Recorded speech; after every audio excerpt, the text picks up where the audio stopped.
Launch control, this is Houston. We are go for launch. Hold on to your lug nuts. It's time for an overhaul. Turn it up, son. I'm your huckleberry. I don't give jobs, I hire men. You won't give me anything, and I won't give you anything.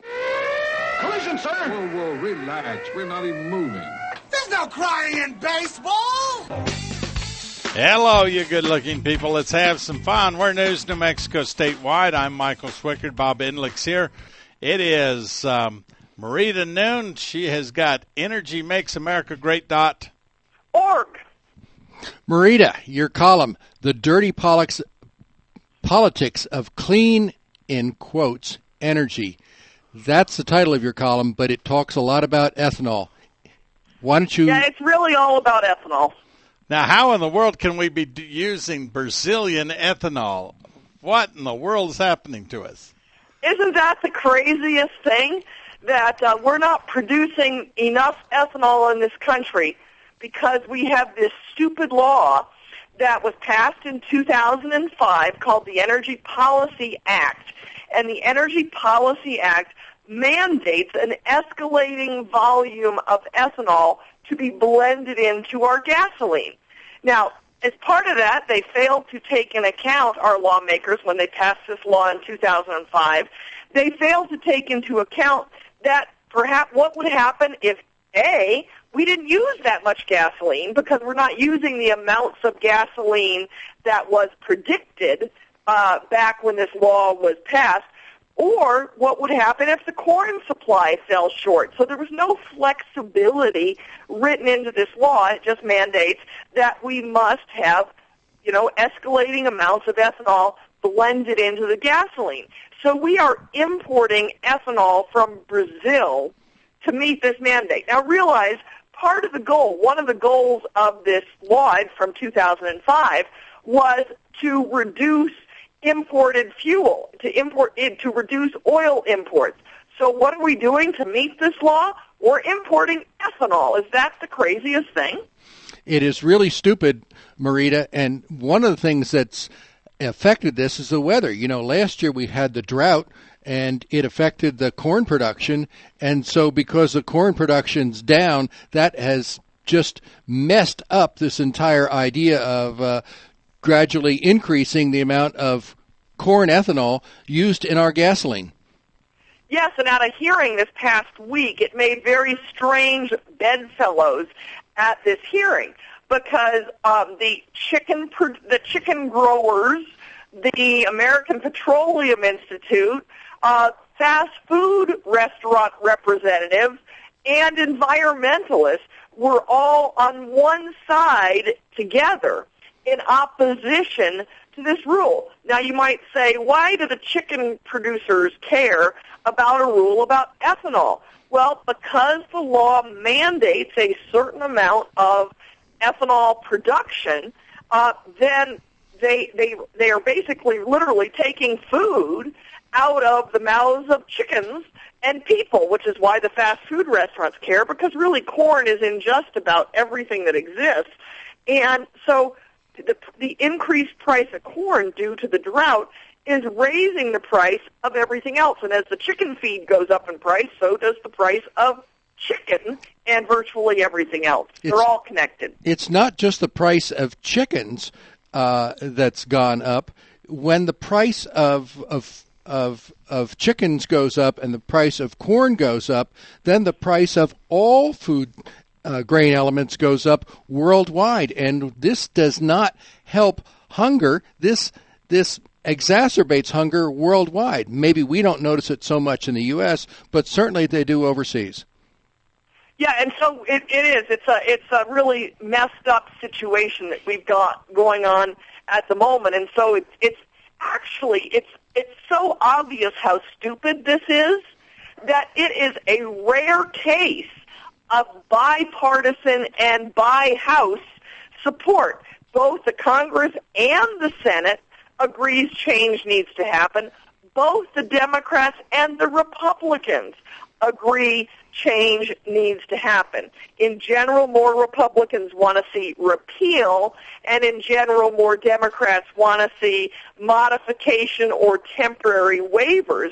But it's a rare case where everyone seems to agree that something has got to be done to change this law. You point out, that's a very good point. Let's just remember this was 2005, so it was a Republican House, a Republican Senate, and a Republican president that signed this into law, and look what's happened in fewer than 10 years. It seems like the wheels have come off the vehicle. It's just a derelict mess. But it's our law. It's what we got to live with. Right. But I pointed out in the column, and I think this is important to note, is how the energy landscape has changed from 2005 to 2013 in just 8 years. Because back then, man-made climate change was thought to be a crisis that needed to be solved. And now, as you and I both know, Bob, and certainly anyone that listens to us would know, that that is not the case today, that the science behind that has changed, that the climate has not warmed, and so forth. So that reason for this law is basically gone away. And the second thing is there was a perceived energy shortage. So the idea was, in order to have energy, so-called energy independence, we should grow our fuel, and that will make us not reliant on the Middle East. However, as we also now understand, due to the combined technologies, which has been since 2005, and that's important to realize that this is new technology. Since 2005, we have a new American energy independence, or abundance at least, because of the combined technologies of horizontal drilling and hydraulic fracturing, and the increased technology that goes with those two practices has released in America this age of energy abundance. What's really interesting about this situation is that we have this 10% mandate for our gasoline. There has been in the news 10% mandate of ethanol in our, which makes our gas mileage for our vehicles go down. There is news that they want to increase it. The administration wants to increase it to 15%. This is completely untested in America's vehicle fleet. In addition, the administration is absolutely certain that they want to increase the mileage requirement for our vehicles. But when you increase the amount of ethanol, and ethanol reduces the gas mileage of vehicles, it seems like we're going in first and reverse at the same time. It's just an engineering insanity. Why don't you talk more? And we're doing the same thing with CO2 emissions. In this case, in this one instance, we've got federal policy that is at odds with one another because, as you mentioned, and as Michael often talks about, his favorite, what is it, Michael, a Mercury that you've got that can't use ethanol? I have a 1998 Grand Marquis, and now I have one station in my little slice of heaven that does sell gasoline with no ethanol in it. Yeah, but you understand this, that ethanol has lower energy density than gasoline. And so if you drive, let's just say, I'll just make up a number here, but if you're going 300 miles, you can go 300 miles on a tank of gasoline. But to go 300 miles on a gas that has ethanol in it, you might run short. You'll be short 25 miles short, or whatever. But my car just doesn't. On numbers. I do words. Yeah, my car doesn't like ethanol, doesn't run on ethanol. It's what a lot of people don't realize is unless you have a 2011, 2012, 2010 maybe, that ethanol corrodes your system too, doesn't it, Bob? I know certainly it's alcohol, and alcohol's water-based, so you get... Yes, it's got a much higher water content. So that leads to all sorts of engineering difficulties with vehicles unless it's... For no good reason. For no good reason. Yes, and in my book, Energy Freedom, I have a chapter on ethanol, and as a part of the research for that chapter, I was someone told me, a friend said, well, my father has a lawn business, a landscaping business, and they have to use non-ethanol-based fuel, or, fuel that has no ethanol in their equipment, because if your weed eater or, what your edger, whatever you've got there that runs on gasoline, if you put ethanol in it, it rots. You keep having to take it in to be repaired. So they said, talk to Abe at Abe's Small Engine Repair in Albuquerque. So I called Abe, and Abe told me how what happens is that consumers who don't use the equipment every day will buy, for example, a weed eater at Sears or whatever. They'll use it once at the beginning of the season when they're getting their lawn tidied up, and then at the end of the season, they go to use it again, and they pull it out of the garage, and it won't start. And they bring it into Abe and say, I just got this. What's wrong with this? And what's wrong with it is ethanol. And so Abe's gotten to where he said, I won't even warranty my own work, on engines that people put ethanol in it. And the only way to use ethanol in those kind of engines is, he said, you have to drain it before you store it. One of the reasons that they put through this law back in 2005, mandating the use of ethanol, was to reduce carbon dioxide emissions. But that's not the case. It seems like we know more now that it is definitely not the case. You want to talk about that and then talk more about the politics, Marita? Yes, most certainly. As you mentioned, the goal of this, one of the goals was to reduce CO2 emissions, but it's been found that the overall process of producing ethanol actually increases CO2 emissions, and not only does it increase CO2 emissions, it does other environmental harm as well. And so at the hearing that they had in Congress last week, the gentleman from the Environmental Working Group, he came out against ethanol, and this would seem kind of incongruous, because you would think, the environmentalists would support this.